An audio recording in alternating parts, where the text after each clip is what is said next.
Olá, tudo bem com vocês? Bom dia, boa tarde, boa noite. Quem está falando é o professor Claudinei. Estou aqui para ajudar vocês a resolver as atividades de física do primeiro ano. Estamos acabando as atividades de física do primeiro ano do volume 5 do Plano de Estudo Doutorado. Então, hoje vamos resolver as atividades da semana 4 do volume 5. Então, se vocês gostarem do vídeo, deem um joinha e curtem o meu canal e se inscrevam. Então, o primeiro exercício, considerando as leis e conceitos da gravitação, é correto afirmar que, letra A, de acordo com as leis de Kepler, os planetas descrevem órbitas elípticas em torno do Sol, sendo que o Sol ocupa um dos focos da elipse. Sim, essa alternativa está correta, pois esse é o enunciado da primeira lei de Kepler, que fala que os planetas descrevem órbitas elípticas em torno do Sol e não circulares, como falava no modelo heliocêntrico, sendo que o Sol ocupa um dos focos da elipse. Então, a primeira lei de Kepler considera que cada planeta gira em torno do Sol em uma órbita elíptica, com o Sol ocupando um dos focos da elipse. Isto pode ser observado nesta figura. Aqui temos a órbita dos planetas em torno do Sol, no caso, a órbita da Terra, e a órbita ela é elíptica, com o Sol ocupando um dos focos. Então, a alternativa A está correta. Assim, as outras alternativas estão erradas. Vamos analisar cada alternativa? Alternativa B. As forças gravitacionais da Terra sobre a Lua e da Lua sobre a Terra têm módulos diferentes? Não. Essa alternativa está errada. Pois, então, de acordo com a terceira lei de Newton, existe um par de forças, que é ação e reação, que tem o mesmo módulo e sentidos opostos.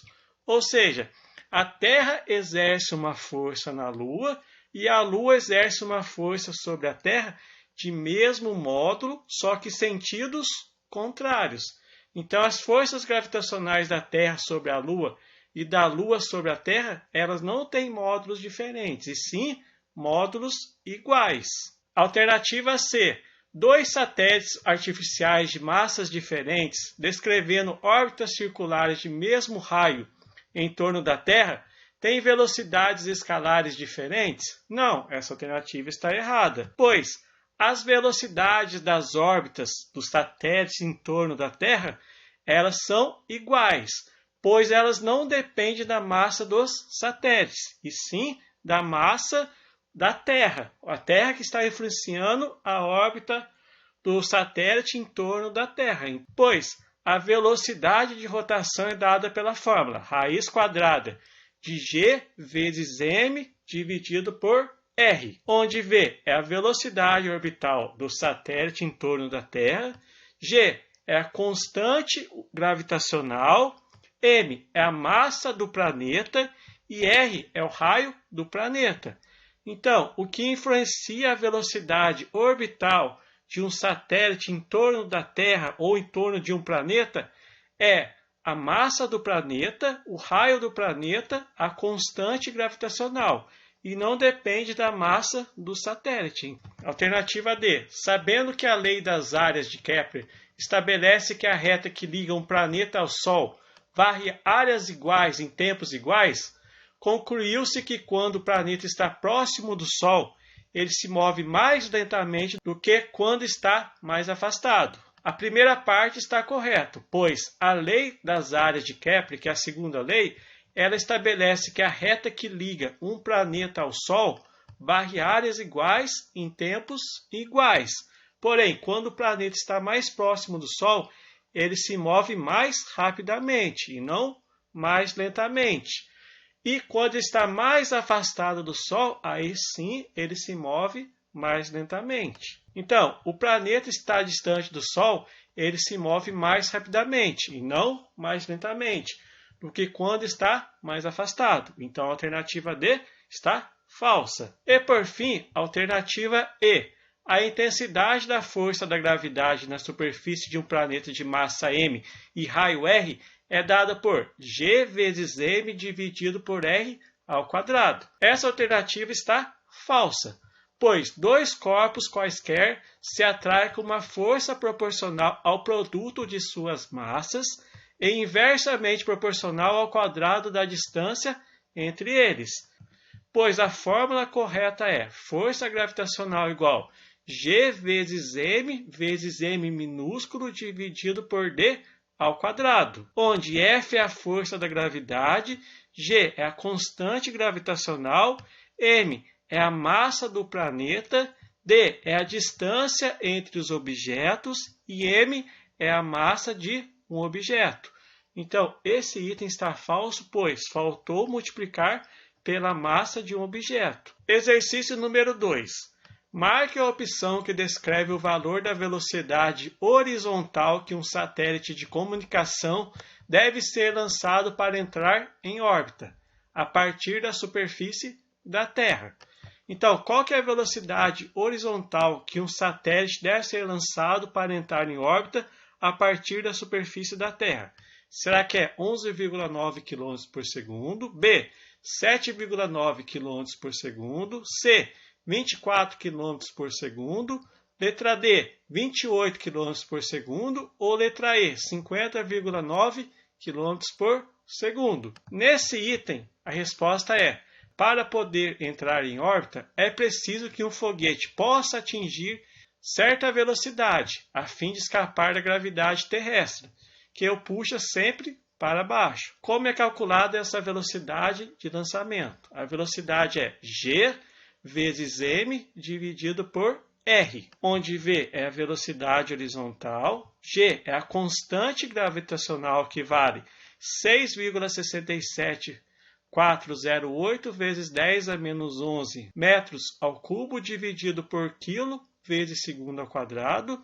A massa do planeta, que é o planeta Terra, é 5,972 vezes 10 elevado a 24 quilos. E o raio do planeta é 6.371.000 metros. Então, aqui nós temos o esquema do planeta e do satélite que orbita o planeta. Quais forças que estão presentes quando o satélite está em órbita no planeta? Nós temos a força centrípeta, que é uma força que aponta para o centro, que é responsável pelo movimento do planeta, pois o planeta está orbitando em movimento circular.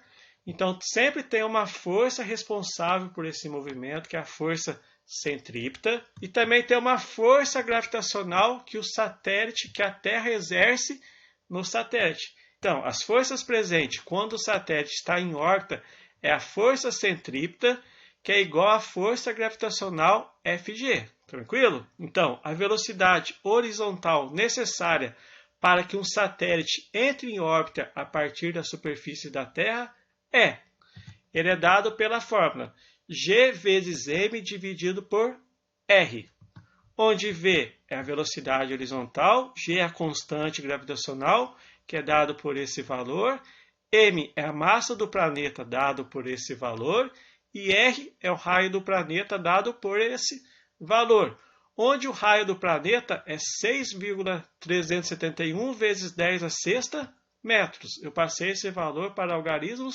significativos. Então, substituindo os valores do G, do M e do R, achamos esse resultado para a velocidade. Então, fazendo a multiplicação de 6,674 vezes 5,972, essa multiplicação dividido por 6,371 dá esse valor, que é 6,256.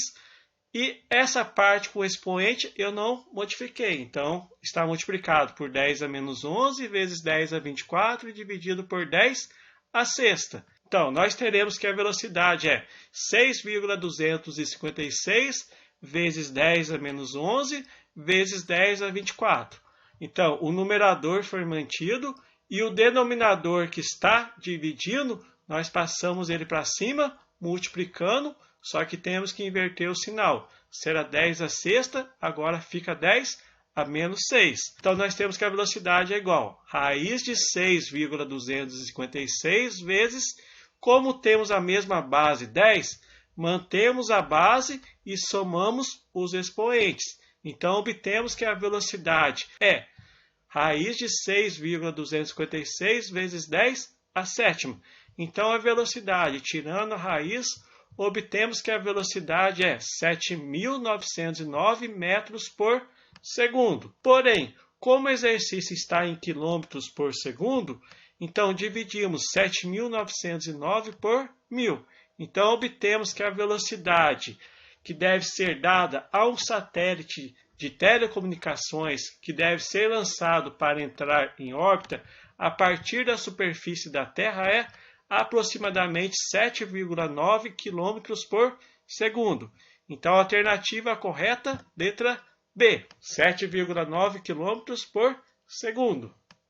E por fim, o exercício número 3, ele fala que a força da atração gravitacional entre dois corpos celestes é proporcional ao inverso do quadrado da distância entre os dois corpos.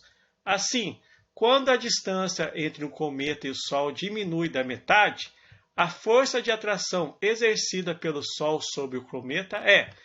Então, a força exercida pelo Sol sobre o cometa quando a distância é diminuída pela metade, então esse valor diminui pela metade. Letra B é multiplicado por 2, letra C é dividido por 4, letra D é multiplicado por 4, ou letra E permanece constante. Então, nós temos que a força gravitacional exercida para a distância r entre o cometa e o Sol.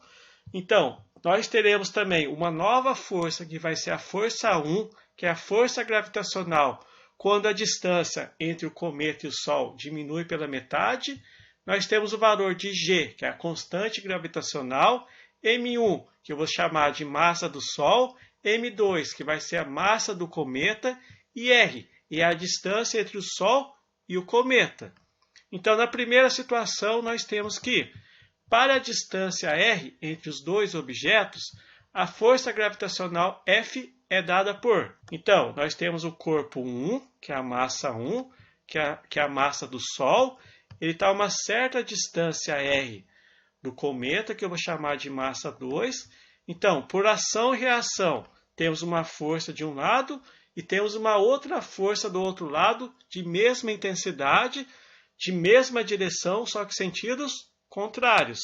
Então, a força gravitacional exercida nesse sistema, quando ele está a uma distância r, é dada pela fórmula G vezes M1 vezes M2 dividido por r ao quadrado. Na segunda situação, para a distância r sobre 2, ou seja, a distância entre o Sol e o cometa é diminuída pela metade, a força gravitacional F1 é. Então, aqui nós temos o esquema. O corpo de massa 1, que é o Sol, ele está a uma distância r dividido por 2 do cometa M2.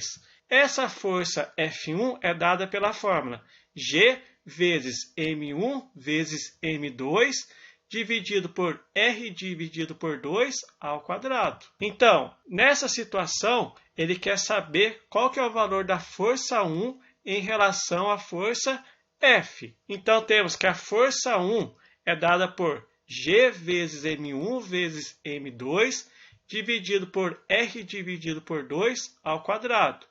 Essa primeira situação da força F1 é quando a distância entre o cometa e o Sol é diminuída pela metade. Esse valor tudo dividido pela força F, que é dada por G vezes M1 vezes M2 dividido por R ao quadrado. Assim, nós temos que G vezes M1 vezes M2 dividido por R ao quadrado dividido por 4. Essa parte eu levei ao quadrado tanto R como 2. Então, temos essa primeira situação, vezes, como essa parte de baixo está dividindo, eu passo multiplicando e inverto.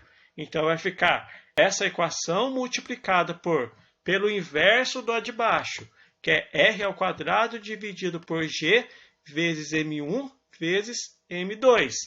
Nessa situação, podemos cortar o G com o G, a massa 1 com a massa 1, a massa 2 com a massa 2, porque um está em cima e o outro está embaixo.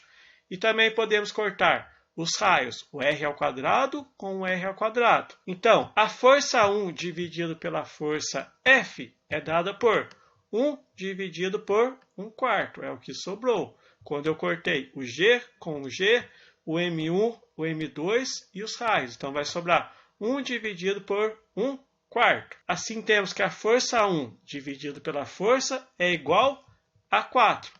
Pois esse valor 1 dividido por 4 está dividindo, então eu passo multiplicando invertido. Então vai ficar F1 dividido por F igual a 4. Assim, a força F1 ela é multiplicada por 4 vezes o valor da força F. Assim, temos que a força 1 é igual a 4 vezes a força F.